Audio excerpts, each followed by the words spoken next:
Definition है हमारी kernel of the linear transformation.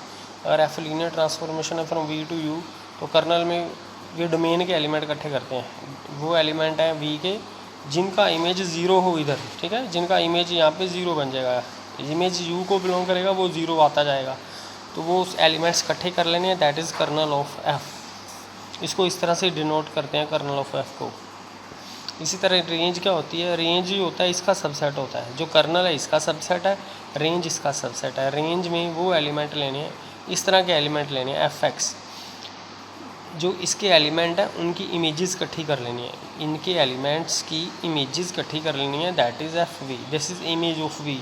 इसको रेंज ऑफ टी भी लिख सकते हैं, इमेज ऑफ एफ भी हम लिख सकते हैं। नेक्स्ट हमने शो करना है कि जो कर्नल और कर्नल किसका सबस्पेस शो करना है, इसका इमेज किसका सबस्पेस शो करना है, यू का, क्योंकि ये यू का सबसेट है।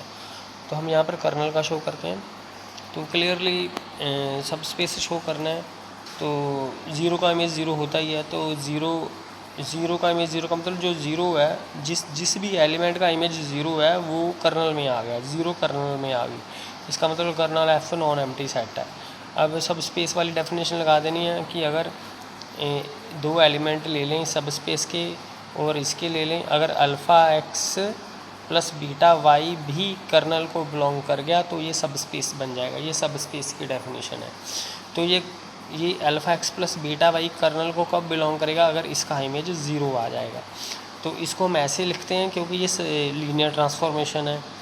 तो एफ एक्स की वैल्यू ज़ीरो है क्योंकि ये दोनों कर्नल के एलिमेंट हैं। एफ एक्स की वैल्यू भी ज़ीरो आ जाएगी, एफ वाई की वैल्यू भी ज़ीरो आ जाएगी। जो कर्नल के एलिमेंट होते हैं उनका इमेज ज़ीरो होता है। तो इसका मतलब हमने प्रूव कर दिया कि alpha x plus beta y का इमेज ज़ीरो आ गया। इसका मतलब ये कर्नल का एलिमेंट हो गया। Alpha x plus beta y का image zero, it implies this is a element of kernel F. तो ये एक सब स्पेस बन गया, ठीक है। इसी तरह आप इमेज ऑफ एफ को भी सब स्पेस से शो कर सकते हैं। नेक्स्ट है हमारे पास नॉन सिंगुलर ट्रांसफॉर्मेशन। अब एक ट्रांसफॉर्मेशन को नॉन सिंगुलर कब कहना है? कि अगर इसके कर्नल में सिर्फ ज़ीरो एलिमेंट ही हो, मतलब कि किसी भी नॉन ज़ीरो एलिमेंट का इमेज ज़ीरो नहीं आना चाहिए। अगर क्योंकि इसका मतलब है कि यहाँ पर सिर्फ ज़ीरो का इमेज ही ज़ीरो आ रहा है, किसी भी नॉन ज़ीरो एलिमेंट का इमेज ज़ीरो नहीं आ रहा है, तो हम कहेंगे इसको नॉन सिंगुलर। तो इसी तरह फिर सिंगुलर कब बनेगी? अब किसी एक ऐसा चाहे एक ही नॉन ज़ीरो एलिमेंट मिल जाए जिसका इमेज ज़ीरो आ जाए तो वो सिंगुलर मैट्रिक्स बन जाती है। तो वो एलिमेंट कर्नल में भी आ जाएगा, ठीक है। तो सिंगुलर ट्रांसफॉर्मेशन क्या होती है? जिसमें एक भी ही एलिमेंट मिल जाए चाहे जिसका इमेज ज़ीरो आ जाए तो वो कर्नल में आ जाएगा। कर्नल में भी तो ऐसे भी कह सकते हैं कर्नल में कम से कम एक नॉन ज़ीरो एलिमेंट मिल जाए। नेक्स्ट है हमारे पास लीनियर ट्रांसफॉर्मेशन 1-1 होगी तो कर्नल एफ में सिर्फ एक ही एलिमेंट होगा, ज़ीरो। तो इसको कैसे करते हैं कि कर्नल एफ में ज़ीरो ले लेते हैं। हमने प्रूव करना है F11। F11 करने का क्या तरीका है कि हम इमेजेस सेम ले लेते हैं दो डिफरेंट एलिमेंट्स की। अगर वो एलिमेंट्स भी सेम आ जाते हैं तो ये फंक्शन 1-1 हो जाता है। तो इमेजेस सेम ले ली, इसको ऐसे लिख सकते हैं। ये लीनियर ट्रांसफॉर्मेशन की बात है, चाहे प्लस का हो चाहे माइनस का हो। पहली कंडीशन है जो लीनियर ट्रांसफॉर्मेशन की वो लग जानी है, ठीक है। तो x माइनस वाई का इमेज ज़ीरो आ गया तो इसका मतलब ये कर्नल में आ गया। तो कर्नल में तो सिर्फ ज़ीरो एलिमेंट है, तो इसका मतलब अगर ये कर्नल का एलिमेंट है तो इसको ज़ीरो होना पड़ेगा। तो यहाँ पे ये बराबर आ जाते हैं।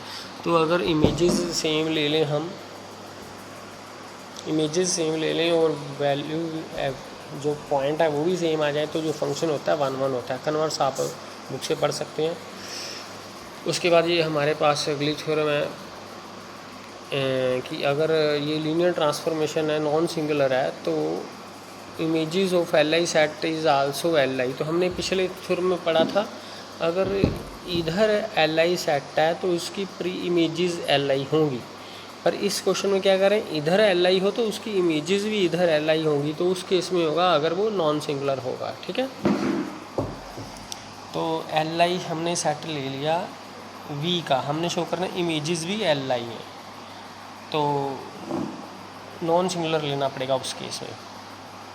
तो अगर इसको एल आई शो करना है तो इसका लीनियर कॉम्बिनेशन ज़ीरो के बराबर पहले तो हमने पुट कर देना है। तो एल आई शो करने के लिए जो सभी स्केलर्स हैं अल्फ़ा 1 अल्फ़ा 2 अल्फ़ा n ये सभी ज़ीरो आने चाहिए, ये हमने प्रूव करना है। उसके बाद ये है सब स्पेस की डेफिनेशन, यहाँ पे सब स्पेस की डेफिनेशन है। इन अलग अलग को हम इकट्ठा करके भी लिख सकते हैं ऐसे, तो ये सारे अलग अलग हैं, इनको हमने ऐसे इकट्ठा करके लिख लिया, दिस इज़ इक्वल टू 0। ठीक है, अब देखो alpha 1 x1 alpha 2 x2 alpha n xn, ये इसका इमेज 0 आ रहा है, जिसका भी इमेज 0 आ गया वो कर्नल में आ जाएगा। तो कर्नल में तो क्योंकि ये नॉन सिंगुलर हमने ले लिया, हमने अगर नॉन सिंगुलर लेंगे तो हमने दूसरा पार्ट प्रूव करना है ये वाला। ठीक है, तो नॉन सिंगुलर का मतलब होता है कि कर्नल में सिर्फ 0 एलिमेंट है, तो इसका मतलब अगर ये एलिमेंट कर्नल का है तो ये 0 है, इसको 0 के बराबर हम लिख देंगे। ठीक है, तो ये तो ये लीनियर कॉम्बिनेशन हो गया x1 x2 xn का इक्वल टू 0। तो ये li भी हैं, अगर ये li हैं और इनका लीनियर कॉम्बिनेशन 0 के बराबर पुट कर देते हैं तो जो सभी स्केलर हैं वो 0 आ जाते हैं। तो सभी स्केलर 0 आ जाएंगे तो इसका मतलब हो जाएगा कि सभी स्केलर 0 आ गए इस लीनियर कॉम्बिनेशन के भी, तो इसका मतलब ये वाला सेट भी li हो गया। ठीक है, कन्वर्स पार्ट है कि हमने प्रूव करना है कि ये नॉन सिंगुलर है, और ये पार्ट हमने एज्यूम करना है कि set of images of li set is li। तो कर्नल इसको हमने नॉन सिंगुलर शो करना है, तो कर्नल में सिर्फ ये हम शो कर देंगे कि कर्नल में सिर्फ 0 एलिमेंट ही है। तो मान लो कर्नल में x एलिमेंट है कोई, तो उसका इमेज 0 है, तो हम शो करेंगे x भी 0 है। ठीक है, सपोज कर लो x 0 नहीं है, तो x 0 नहीं है तो हमें पता है सिंगल्टन किसी भी सेट में एक एलिमेंट है वो नॉन ज़ीरो तो वो li होता है। तो ये li सेट किसका है, v का, क्योंकि ये v के एलिमेंट लिया हमने। तो अभी हमने कहा है कि इमेजेस उसकी जो li सेट की इमेजेस भी li हैं, इसका मतलब अगर ये li है तो इसकी इमेज भी li है, हमें गिवन है। अगर ये li है तो ये सिंगल्टन सेट भी है, तो ये नॉन जीरो होना चाहिए एलिमेंट, पर हमें तो ये कह रहा है कि fx 0 है, यहाँ पर हम कह रहे हैं नॉन जीरो, ये कंट्राडिक्शन आ गई। इसका मतलब x 0 नहीं हो सकता, x नॉन जीरो नहीं हो सकता, x को 0 ही होना पड़ेगा। इसका मतलब जो कर्नल में सिर्फ 0 एलिमेंट ही है।